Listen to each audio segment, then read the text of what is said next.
Let's listen. Okay. Okay na tayo ha. Okay. Yung ginawa natin, no? Where we did, no, acetic acid titration. Okay. So yung acetic acid is vinegar, no? So for you to know, acetic acid, okay, also known as vinegar. Okay. The chemical formula is CH3 COOH. Okay. And then yung shortened chemical formula niya would be C2H4. No? Now the molecular weight is 12.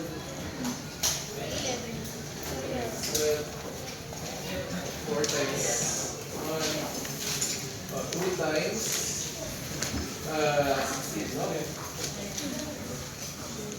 This one is 24, 4, 32. Total of, ano?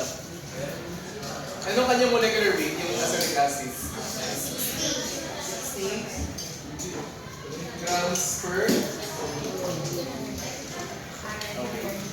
Ginamit niyo ba ito kanina sa computation?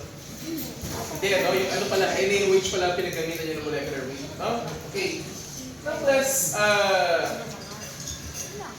okay, dun sa ginawa niyong titration, di ba? Okay. Alam niyo yung ano, alam niyo yung concentration ng NaOH niyo, tama? Kasi kayo yung nag-prepare mismo. Okay. So, the formula, no, for you to determine the concentration of unknown vinegar, okay, would be Ca Va is equals to Cp. Okay, class ganito. Ito bang formula na to can be written in another format? Pwede, no? O paano, no? It is similar to Na Va is equals to Me. Also can also be written as M1 B1 is equals to M2 B. Okay. Now what else? So pwede convert tong formula na to, no? So pwede pa siyang gamitin as N1 if you're referring to normality, no? Which is gagamitin natin sa midterms, no? N1 B1, N2, B2. Plus, may tanong ako sa inyo. Ayan, binago lang natin yung pangalan ng mga variables, but yung way of computation, pareho lang ba? Pareho lang, no? Ayan. Maaaring mabago lang yung content nila, no? Like, yung word kasi na C stands for concentration. Yung concentration kasi, pwede siya maging molarity, pwede siya maging normality, pwede siya maging molality. No? Pwede din maging formality. May F pa. No? So itong mga to, these are units. Pag-wigit ko na eh. Hindi ka class, ano pag-wigit ko na yung color? Nabalik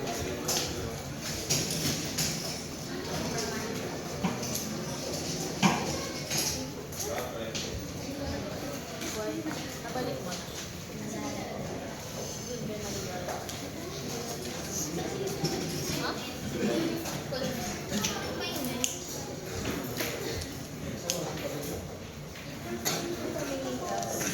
Okay. Plus, yung molarity, normality, molality, and formality. No? Formality lagay din niya. No? These are units that we use to show concentration of substance. Okay? Naintindihan niyo ba? No? Pero, sa case natin, ang madalas natin gamitin is molarity. No? Ayun. They are all the same. No? However, we use molarity more often. Naintindihan ba? Okay.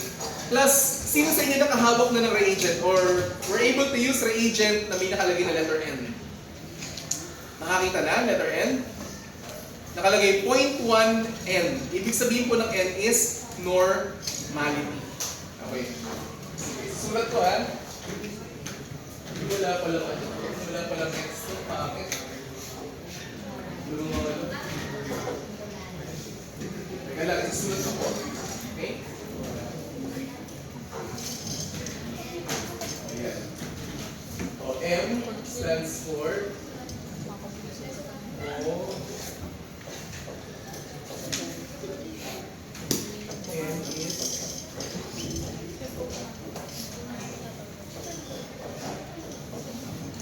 normality. M is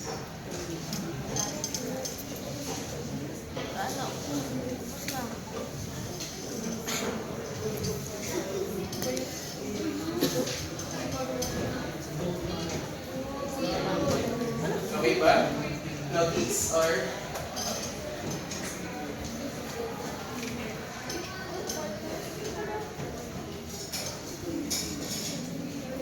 okay, units for concentration. Okay? Naintindihan? Okay. Class, may tanong ako sa inyo, class. Okay. Yun bang acetic acid na dala nyo, yung vinegar na dala nyo coming from vendors, do you know how many moles of acetic acid are in there? Alam nyo? Hindi. So, ibig sabihin, hindi nyo siya mami-figure out, no? So, you have to titrate it. Okay. Now, you can use, no? Okay. MA, VA is equals to MP, VP. Yung A po stands for analyte. And then yung T stands for titran. Okay. Dun sa recorded lecture na binigay ko sa inyo, no? May definition of terms doon. Tama? Sa pinakadulo. And ano po ang ibig sabihin ng analyte? Sige nga. Any of you familiar? What's the meaning of analyte? It is the substance that you are trying to analyze, trying to know, no? The concentration, the property, no? Analyte. Now, the titrant is the one that you use to analyze, no? The given titrant, no? Ayun. So, for example, class, yung group number 1, anong concentration ninyo? Group number 1, anong concentration ng NaOH? 2 molars, tama? Okay. In our experiment, which one is the titrant? Alin ang naging titrant natin sa experiment? Yung NaOH or yung vinegar? NaOH. Okay. So, in our experiment, the NaOH, no, is the titrant. Okay. While the vinegar is the analyte. Okay. Naintindihan nyo? Okay, kasi you're trying to analyze the vinegar, the content of it. Okay. Now class, sige. Si group 1 na lang muna interviewin ko. Okay. Group 1. Okay. Bago siya nagkaroon ng change in color, no? Ilang ml ang nailagay nyo dun sa vinegar?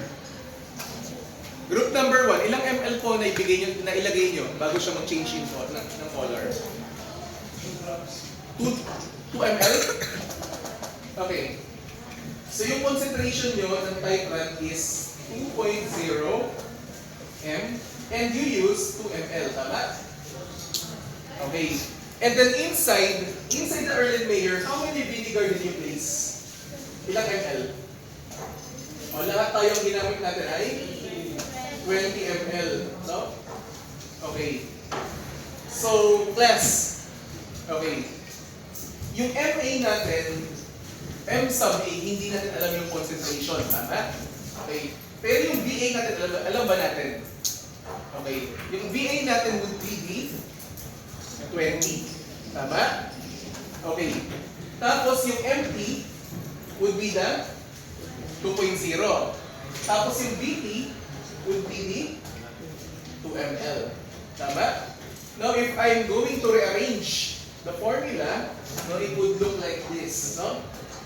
M A is equals, okay, to MT VT over VA. Okay. Now, ilalagay natin yung value, no? Okay. This would be 2 molar times, okay? Ano ilalagay ko dito? 2 ml over 20. Cancel. Oh. What will be the molarity of your analyte? What will be the molarity of your analyte? Ano sagot? Sige. 0.2. Okay. So 2 times 2 divided by 20. The answer should be 0.2. No? Molar. Now class, may question ako. Class. You now know the concentration of the vinegar. No? Alam mo na yung concentration niya. Now you want to find out gaano karami yung actual na vinegar na nandun sa mixture. No? Gaano karami. O, alam mo na yung concentration niya. No? So alam mo na, no? Okay, lagay natin ano? In the vinegar, okay, we figured that it has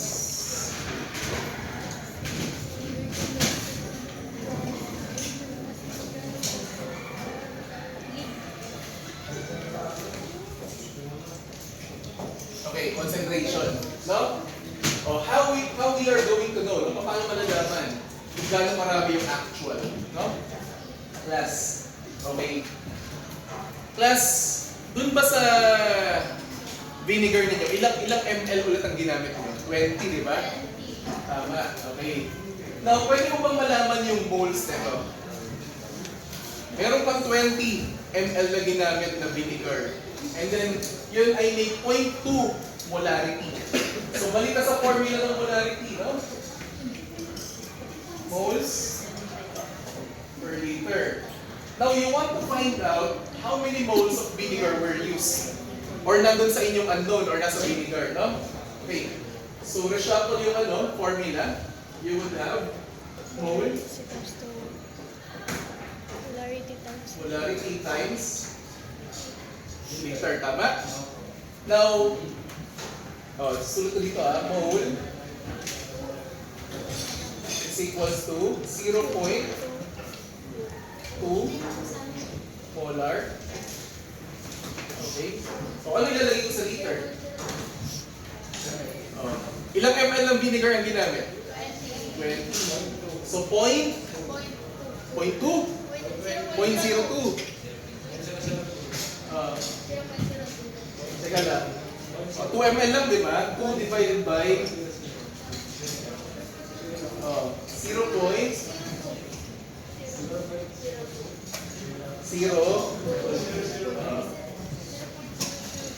20 ml di ba? Yun, tama. 0.02 okay na tayo dito, no? Now, plus, di ba ito pwedeng i-write, no? Into what? Okay, ito, pwede mong isulat ng ganito, no? 0.2 mole over liter. Okay, tapos dito, 0.02. Magka-cancel ba yung unit? Magka-cancel. Anong sagot nyo?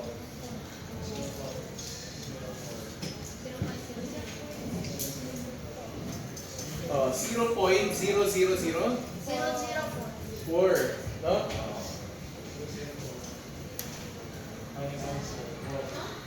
Sobra.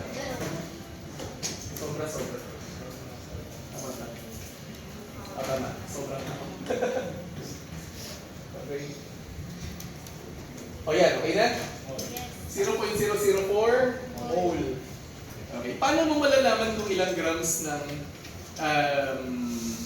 acetic acid?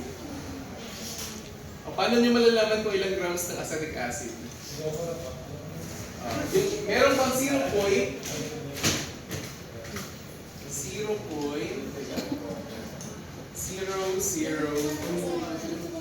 mole ng CH3 COH. Tama? Okay.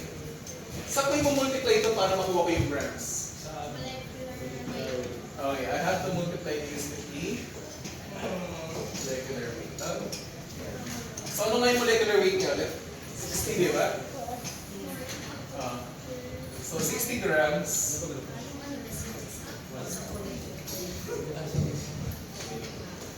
Okay, 1 mole.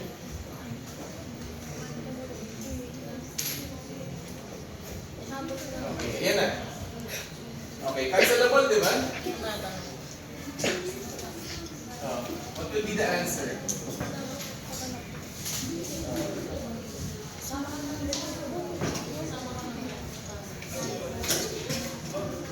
Zero point.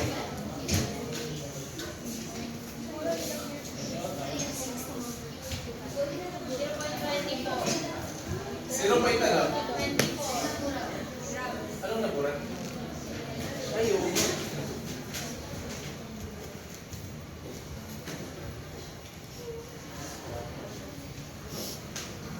Yan. So, ang sagot natin dito is 0.0. Ano na pala? Sorry.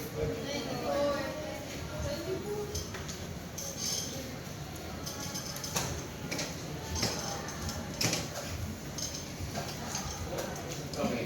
So, ito daw, ganito daw karami yung totoong acetic acid doon sa suka. Okay. Yung puro, no, ganito daw karami. Okay, naintindihan nyo? So, ganun siya kunin, ha? Okay, ulitin natin, no? Balik tayo. Plus, anong una natin ginawa? No? We use this formula, okay? Itong dilution formula, convert lang into a titration, no? Ayan. Then we obtain the molarity of analyte. Ito, no? Yung molarity ng vinegar. So, 0.2 molar. Okay. Next, no? Ang ginawa natin, we obtain, no? From the 0.2 molar concentration of vinegar, no, we obtain the number of mole. Paano? No? Remember, ang ginamit yung volume ng vinegar is 20 ml. Pag kinonvert sa liters, 0.02 liters. Naintindihan? O, ito yun, ha? O, saan nakuha to? 0.2 molar, yung ginamit na formula kanina. CaVA is equals to CpVt. Okay, doon nakuha to, ha? Dito, ha? Nasundan? Pabalik natin.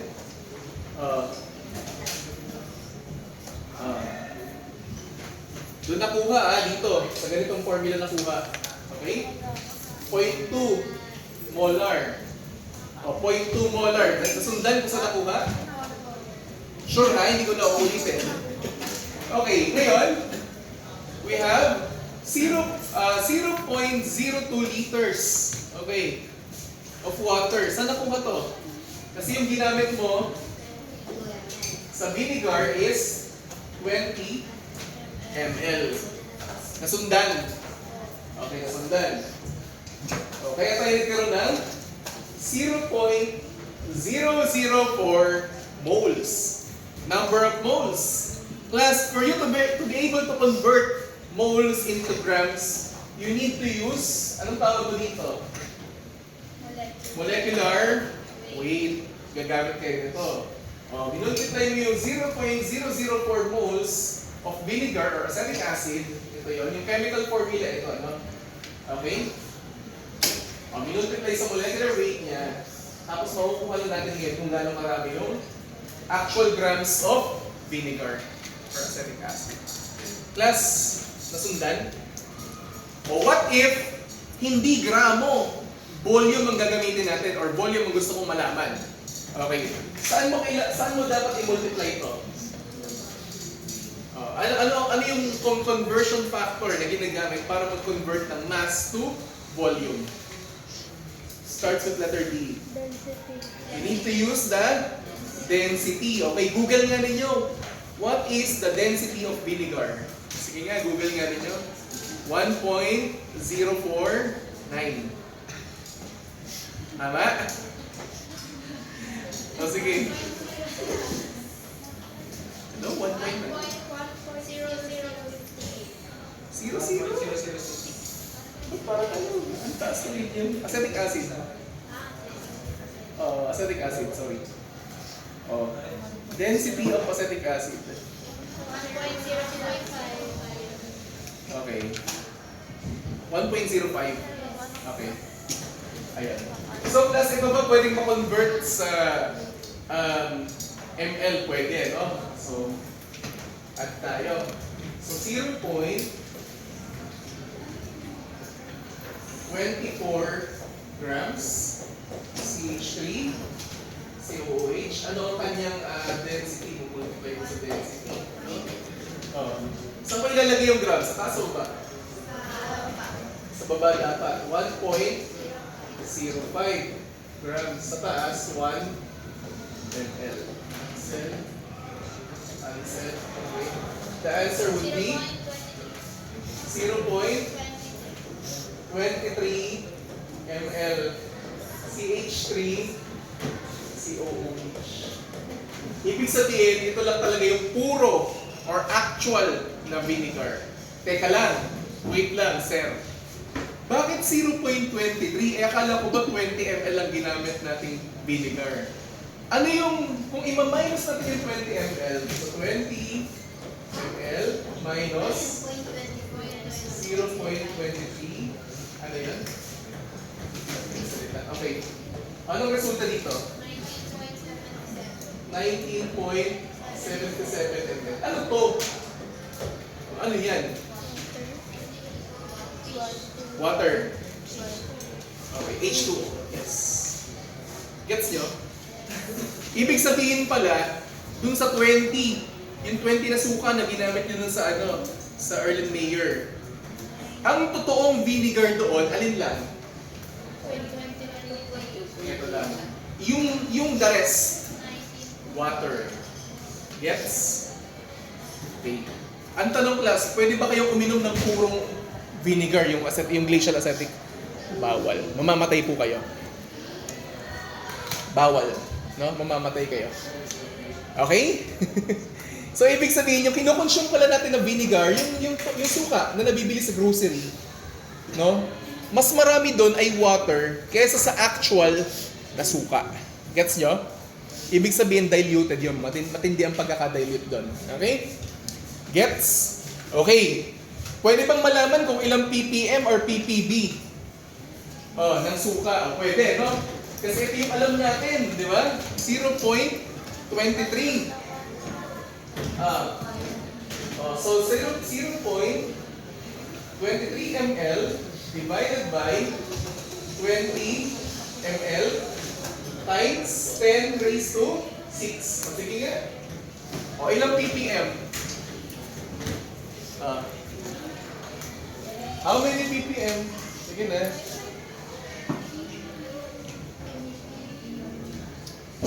Mataas pa, no? 1.1.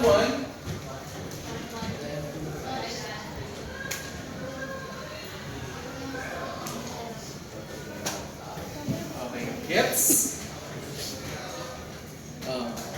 Gets ba? Gets? Plus use volume meter na. Okay na. Ayun na. Nakuha, class? Okay. Ngayon, class, sa lab report ninyo, no, you have to figure out how many vinegar, no, in grams and in ml are in actual na nandun, ha? Okay. May instruction naman. Nasundan ba paano kinompute? Nasundan? Sure, ha? Sure kayo, ha? Kasama sa exam nyo to. Volumetric analysis, kasali sa exam nyo to. Kayang kunin ng grams at saka ml. Okay. Given ang molecular weight, given ang density, okay, given ang formula, sige. Kayang gawin. Okay, ganito class exam ninyo, no? It would be multiple choice. So ibig sabihin may choice pa rin kayo, but you have to show the solution. Class, ganito may napansin ako sa inyo, ha? Meron iba sa inyo, tama yung choice, pero parang nanliligaw sa solution. Okay, parang ano, nilalayo yung solution. Huwag naman ganon, ha? Okay. Oh. Show the solution, malinis yung pagkakakompute, ha? Yung malinis. Okay? Ayan. Naintindihan to, ha? Sure kayo? Sige nga, review tayo, review. Para sigurado na. Paano nakuha to, class? Anong formula? Sa MAVA is equals to MTVT. Okay, yung bang formula ng MAVA, MTVT ay pareho lang sa CAVA at saka CPVT. Yes, pareho lang. Wala silang pinagkaiba. No? Yung pagkakasulat lang ng unit or variables, no? Okay. Nasundan? Ha? Ayun. Paano niyo makukuha yung number ng moles? You need to know the actual volume of the solution. No? Ayun. And the concentration, yung molarity. Okay?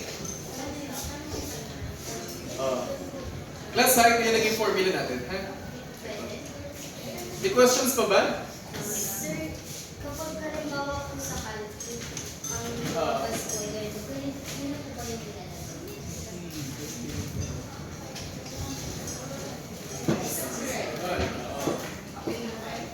Class, okay. Sa mga nabibigyan ng sagot na parang exponent, halimbawa, ang naging sagot sa inyo, 6.75 times 10 raised to negative 3. Anong ibig sabihin yan, class? Naalala niyo ba nung elementary kayo? Pag may negative 3, yung point, kailangan mo i-move ng 1, 2, so ibig sabihin may 0, 0, tapos may 0 pa dito. Ito may decimal point. No? 1, 2, 0.0. So ibig sabihin, ang tamang sagot yan, 0.00675. Okay? Sa mga hindi sanay mag-convert sa calculator nila. Aralin nyo kasi yung calculator nyo. Kasi sa board exam ng MedTech, no, dapat yung calculator nyo somehow mastered nyo na. Okay? Uy, bumo ko video. Class, may questions pa ba? May questions pa tayo? Madali bang intindihin? Ha? Uy, madaling intindihin, yes or no? O sige, ito na yung pointers na exam ninyo.